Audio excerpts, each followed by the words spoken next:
I believe that every child shows up to your class the first day motivated and excited. And the first thing they say to themselves is, I hope this teacher lights my fire, gets me excited, this is the one.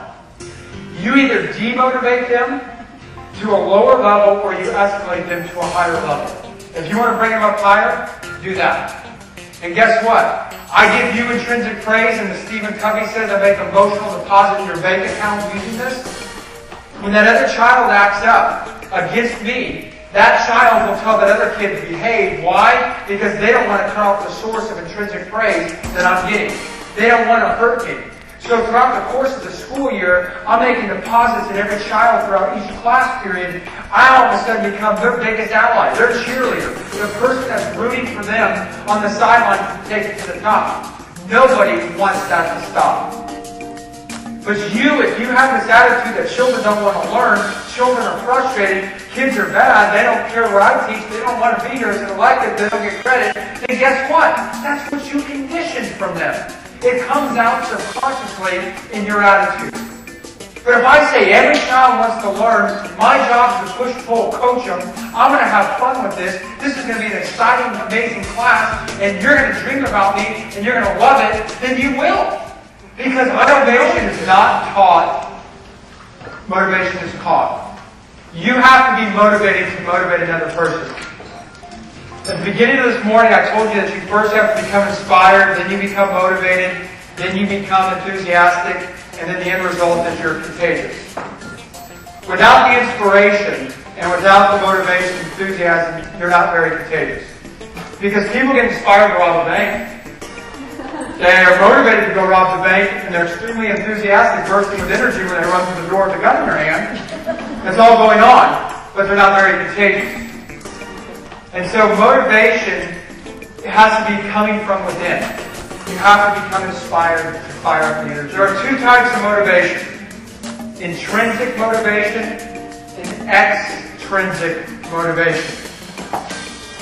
There's two things that need to be going on in your classroom. Number one, extrinsic motivation is free time, fun reports, maybe a movie, television, maybe time on the computer. That's extrinsic, something that somebody can actually work towards, jumpstart them, to motivate them to get something in return, something they can physically experience, touch, and feel. That's extrinsic. Intrinsic motivation is long-term.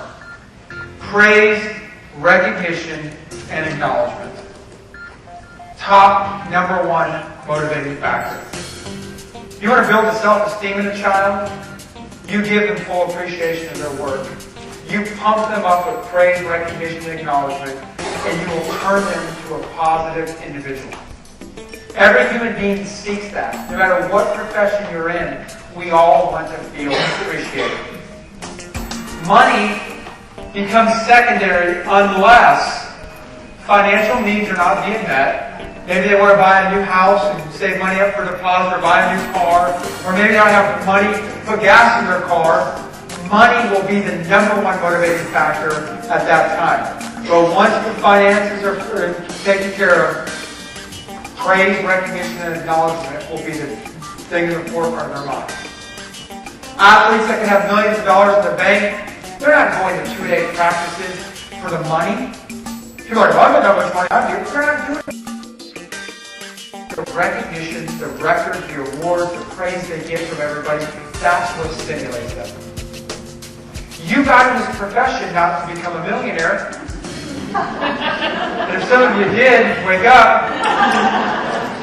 You got in this profession for your own intrinsic rewards.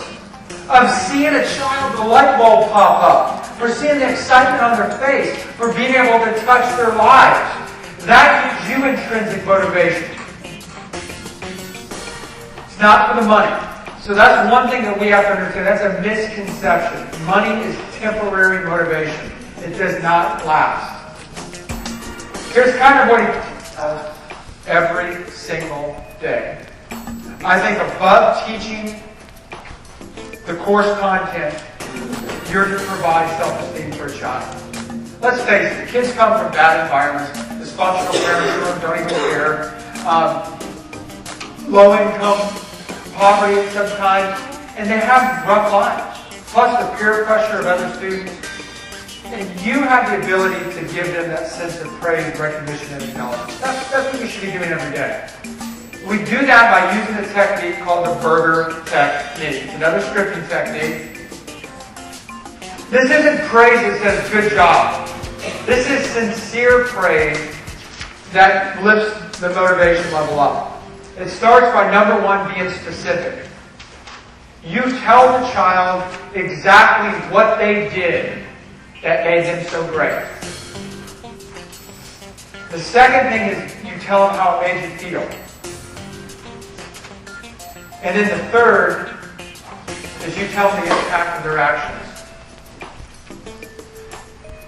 Remember I said with my calculus teacher when I walked up that stage, she said the fact that you worked so hard made me feel wonderful to have a student like you in my class that tried that hard.